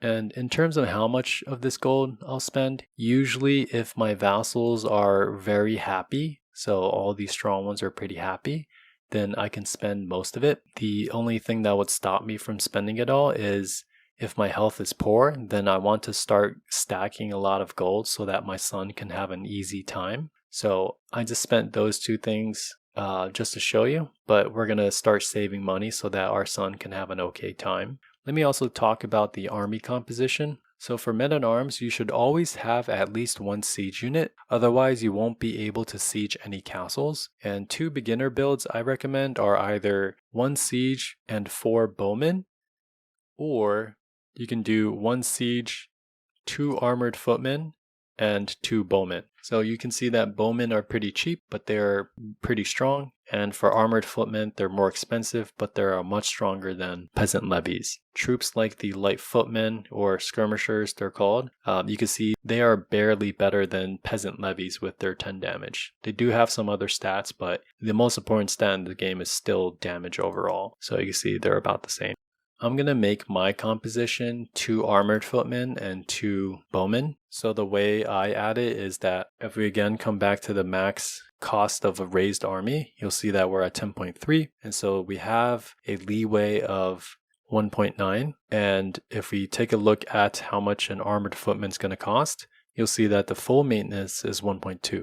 So I think it's okay to build this. So it's going to take some time for this thing to build. you'll see that our income has decreased by a little bit. It's going to reinforce this footman, and then you'll see that this will change down here. In general, for holdings, I would fill every single slot with as much gold making building as you can, and I would save one slot to make a military building, such as the barracks for the heavy infantry damage, which I'm going to do in a bit. So since I'm already 55 and have poor health, I'm going to just live out the rest of my days stacking gold. Alright, so in the middle of helping my ally, my father has died and I've inherited the Kingdom of Ireland. So let's continue as Brian II. So if I come over back to Ireland, you'll see that I still hold on to all of these lands here. I'm still relatively strong. I just need to have a little bit more domain limit. So as a fresh ruler, I usually recommend going down the stewardship just so I can get this architect tree. So this tree is going to help us build up a lot of things. You'll see that this trait gives us a cost and time reduction for building things. This divided attention also gives us +2 domain limit, so that's really nice. So since I need some more stewardship to try to get to 12 in order to get the +2, since we get +1 limit for every 6 points, let me click that. I'm also expecting my wife to eventually give me some stats. So a few things we're going to do once we've succeeded. You can see it kind of reminds you up here. You can see that one of the things is the council is now fully empty. So let's start putting our strong vassals back. You'll also see that everyone starts out a little bit negative. There's also going to be some different bonuses here. So obviously he's got the -40 for not being on the council, but there's also this -20 because we just started our rule, and so he's going to dislike us for now. Over time, this -20 is going to go away, but it's going to take some years. Over here, you'll see that we got +25 from our predecessor. So because he liked our father, he's also going to like us. You inherit 25% of the positive opinion, but 50% of the negative opinion. So it's very important that you die a well-liked ruler. The other thing down here is he doesn't like us being the heir. We were not his preference, but this will slowly go down over time as well. So let's get them onto the council so that they are a little bit happier, just like that. Let's make him our marshal. Let's make this guy our steward, and this guy likes us a little more. Let's take a look. I think I like his positive opinion a little bit better. So for the last guy that we can't put on our council,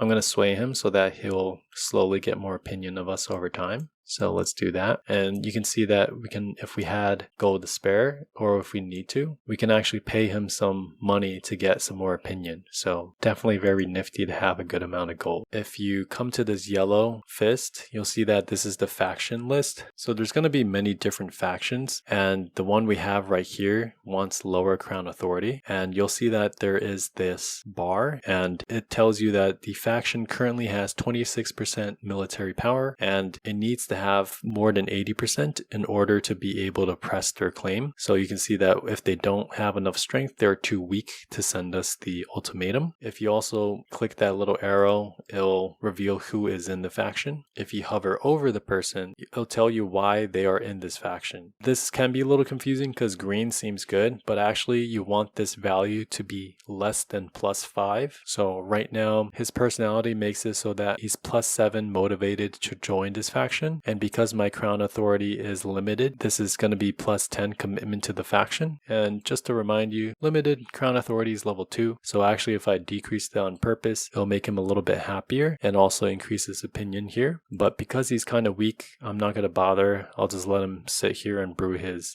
faction. The other one here is a peasant rabble. You'll see that if we hover over here, the County of Ennis has a low popular opinion. And you can hover over here and you'll see that they have -15 opinion because they think Catholic is a stray. And if we click on Ennis itself, you'll see it's because it's insularism faith, and that's why they have the -15, which again, we're purposely going Catholic because I want to eventually conquer the rest of this peninsula. So they're kind of weak, so I'm going to ignore them as well. For now, I'm going to finish up this war. Alright, so we've won the war for my future wife. The only problem actually having a wife who rules land is that she won't appear here in my spouse area. So she won't be able to help me because thematically she's too busy ruling her own lands. So that's the only downside there. So since eventually I hope to get the +2, I'll play it by ear for now and I'll hold over my limit and see if I'm still strong enough to beat these factions. And if I need to, I can always grant away Dublin. Another important thing to look out for in your council is that you see that our archbishop doesn't like us too much, and that means that he's not going to give us any taxes. So this is a man that I might bribe immediately. So if you see we send him a gift, he's going to gain enough opinion that it's going to be positive, and he's going to start endorsing us. It is a pretty big sum, but let me just show you. So he's now +5 and positive. And if you look here, that means he's going to give us 0.2 tax. And if we can get him up to +50 opinion, we'll get the max amount of +2 tax. The tax and levies this bishop provides depends on the size of our realm. So since we're kind of small for now, I'm going to keep swaying my other strong vassal for now, but I'll come back to sway him later as well. So some of the other factions we can also face. Independence factions where vassals who are not the jure are going to want to leave your realm. As long as you're all the jure, they're most likely going to stay. There's also a dissolution faction, which if they're all really unhappy with you, they want to destroy your title so they can go freely on their own. There's also claimant factions where, let's say, my brother who has a claim on the Kingdom of Ireland, if people are unhappy with me, they can try to push him onto the throne and kick me off. The Liberty faction you've seen is because my crown authority is not the lowest level and someone dislikes me, so they want to decrease my authority. The populist and peasant factions are because they have some kind of opinion modifier. So they don't like you because of your culture, or they don't like you because of your religion, or many other things. They're usually the easier ones to crush since they're mostly peasant soldiers and they're not trained military troops like your other vassals.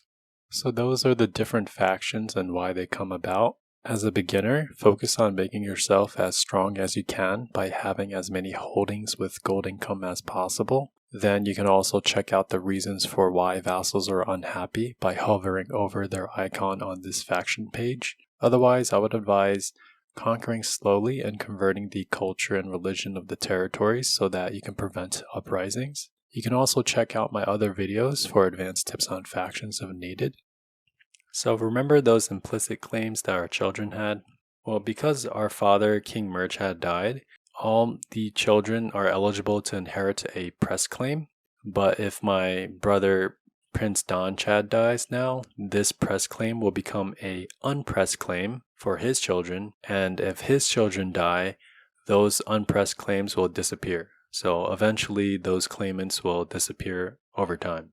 You could murder your siblings so that no one has any claims to your title, and you can check that by clicking on the title and then up here the claimants. You can see that my uncle has a claim, it's unpressed. My sisters have some claims and also my brothers here, but normally I leave them alone because I want my dynasty to be big, and as long as I'm strong enough, then they're not going to pose any threat to me. So some things I'm going to do to try to increase the opinion of everyone.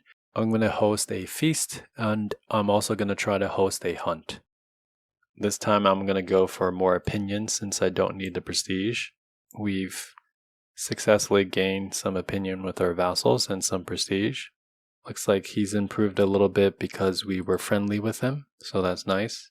And I'm going to wait to get some gold for a hunt as well. So one of the most important icons you can have up here is this Flaming Fist. You'll see that one of the faction has enough power, and you'll see that although the faction doesn't have a lot of military power, they can still press their claim, and that's only true for the peasant rabbles. So you can see that for this one, although they have 26% power versus this one's 6% power, they can't actually press this faction's claim until they reach that threshold. However, these peasants can revolt whenever they want to, even if they're just a few of them. So you'll see that this one's going to be really easy to crush.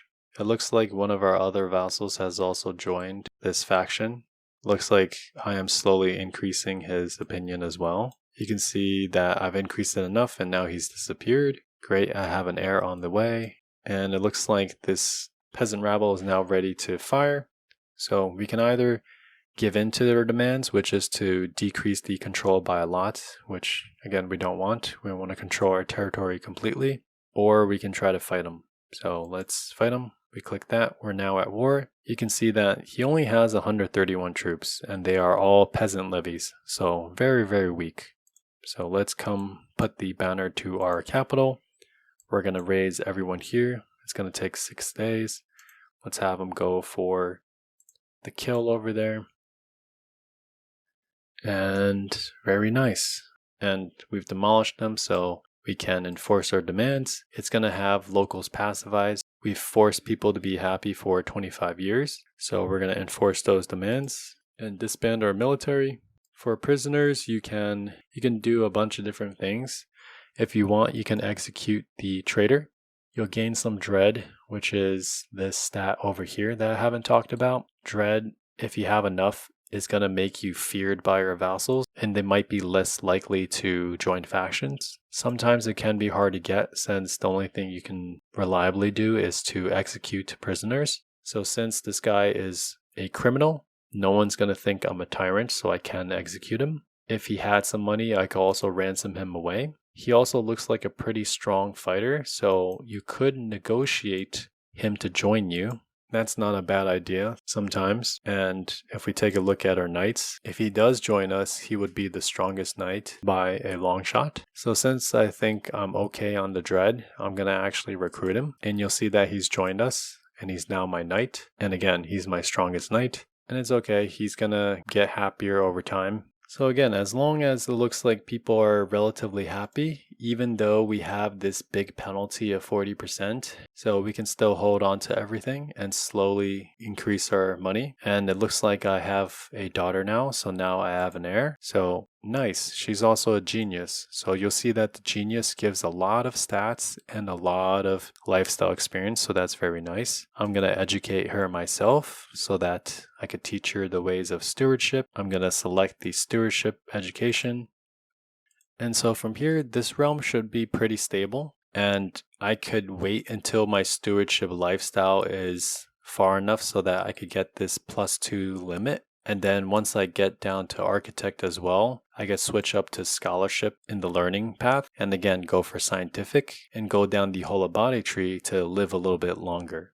There's only one more thing I want to show you, and that's going to be some crusades. So I'm going to pass some time until I get the notifications to show you. So welcome back. I've just been passing time building up my holdings, and now I finally got this aptly titled Crusader Kings notification. So the Pope has now unlocked crusades, and hopefully in a few years he's going to call a crusade.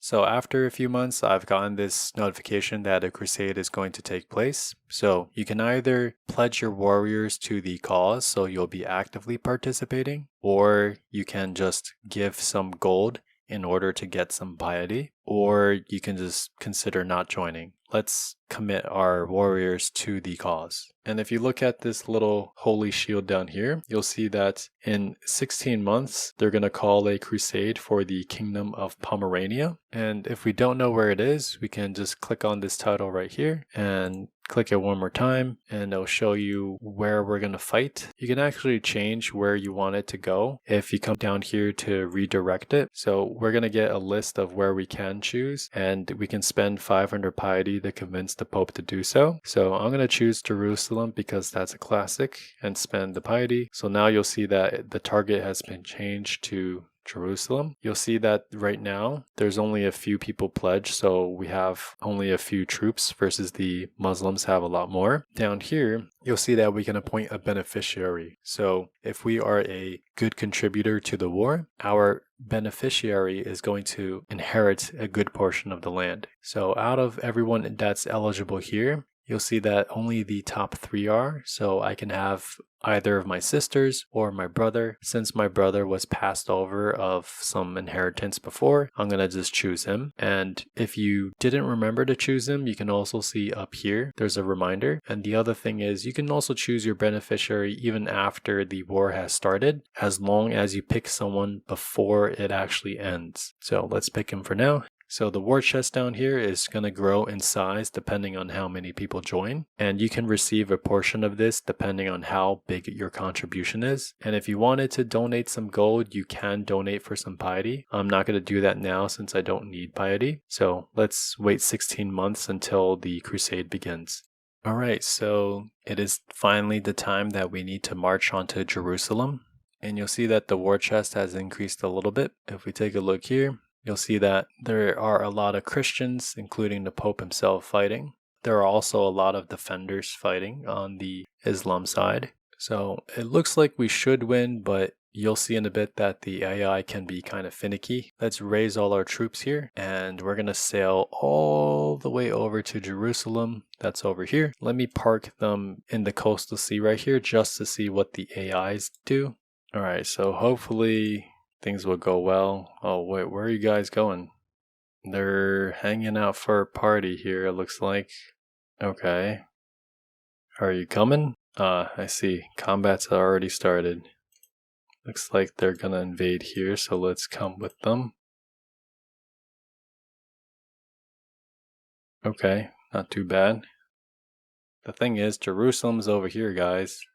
And the other thing is, if you click on the war itself, you can see that we've already lost some war score because they hold Jerusalem. You can also check how much your contribution is by looking down here. So you see we're in first place because we're trying to siege that one area.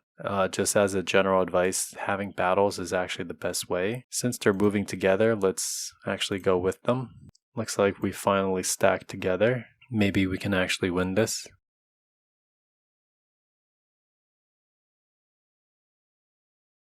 Just so you know, it's really common for crusades to fail because the AI keeps running around. So it looks like we're pretty lucky that they're sticking together. And you'll see that our war score is still doing pretty good.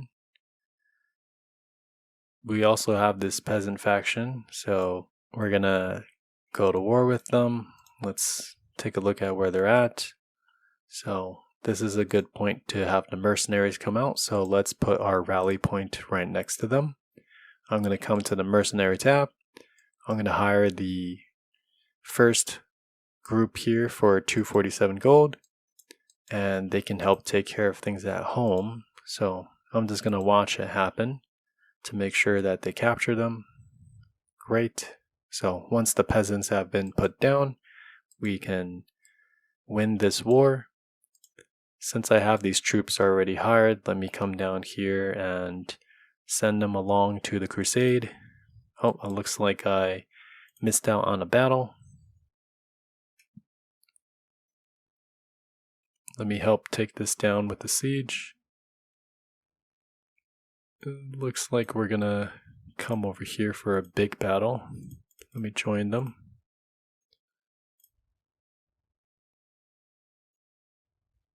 Okay, so we won that. Hey guys, let's take care of Jerusalem itself. Alright, double check our contribution. We are still first. It looks like we didn't get any credit for the war, so that's okay. We're still first. Alright, just 4 more months until we capture Jerusalem itself. Looks like our mercenaries made it too. Okay, 20 days. Alright, we captured Jerusalem. Looks like the enemy's coming. I'm just gonna hold my ground here and hopefully allies. Okay, they're trickling in, they're coming. Okay. Sometimes the AI will just leave you to die, so be careful of that, but looks like it paid off. So we need to conquer some more territory. Let's take them out. You can see the reason why, even though we've won a ton of battles, the score is capped at 50%, so we actually have to get the rest of the way by conquering the counties. It looks like I have suddenly died. Good thing I already put the election and my son inherited everything. Okay, let me pause to again take care of some affairs. So let me go to my council. Let's put on some vassals. Oh wow, looks like he really doesn't like us. Alright, so since he's a mayor, I could just revoke his title.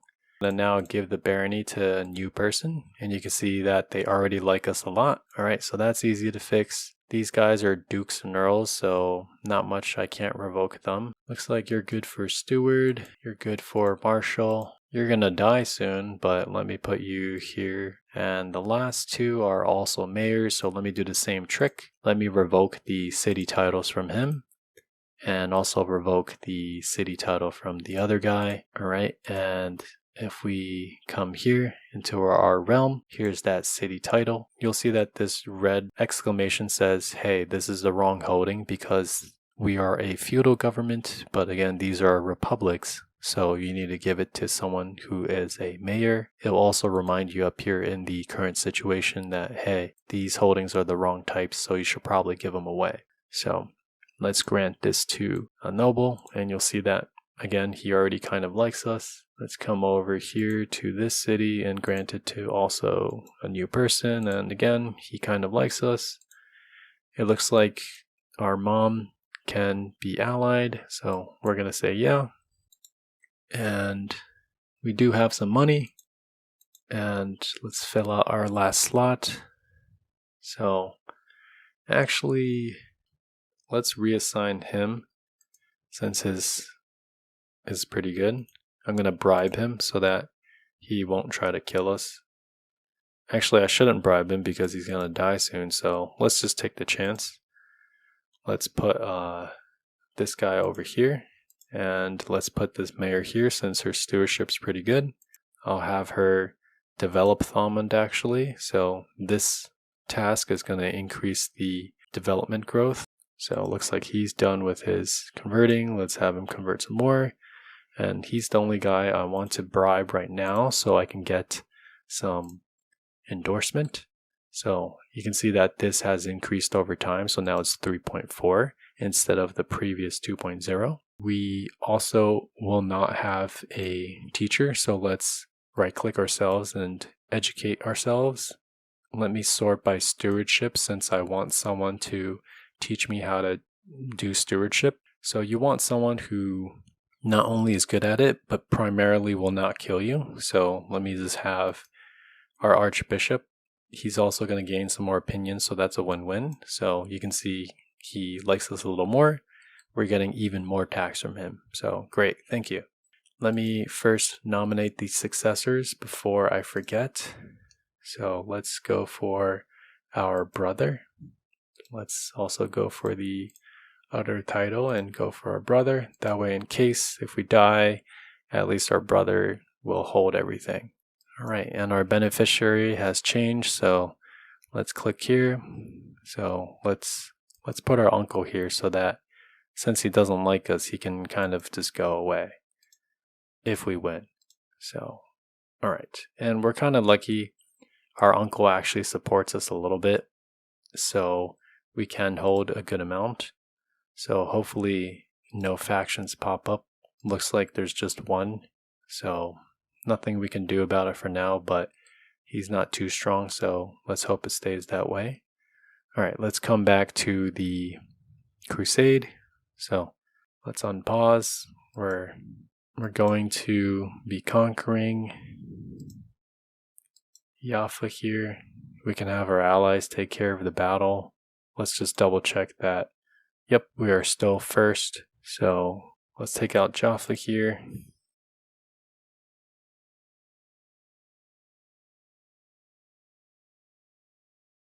Okay. Oh, looks like someone's trying to fight us as well. We're almost there. We just gotta conquer one more area. And if you click on it, you see this dark blue area. That kind of highlights the area that you want to take over. Let's go for this county of Negev over here. In 10 months, we should win this war. And it looks like our allies are fending off all the invaders. So yeah, always kind of double check sometimes. It looks like our factions, nothing is strong enough yet. Looks like someone is also off the council, so let's see if we can add someone here. And I think I'm too young to sway, so I have to be 12. So we'll just leave them be for now. They're still a little too weak. So again, that's the good thing about having so many holdings, that I'm strong enough to prevent them from trying to revolt. Alright, I'm going to assault the fort just so it ends a little bit faster. and it looks like we won. So now this page says that we've won the crusade, and if we take a look here, because we were the #1 contributor, our beneficiary inherits the Kingdom of Jerusalem. So let's click OK, and you can see we're rank 1, so they get the title. We also earned some gold, a lot of prestige, and a good amount of piety. So very good to always participate, and also flavor-wise kind of cool. Now my uncle is the King of Jerusalem, and the vassals under him are also the rank 2, 3, and 4, and so on contributors and their beneficiaries. And what's kind of cool too is that my uncle has no kids right now, so if he somehow died by accident, I will actually inherit everything. So I'll not only have the King of Ireland, but also the Kingdom of Jerusalem.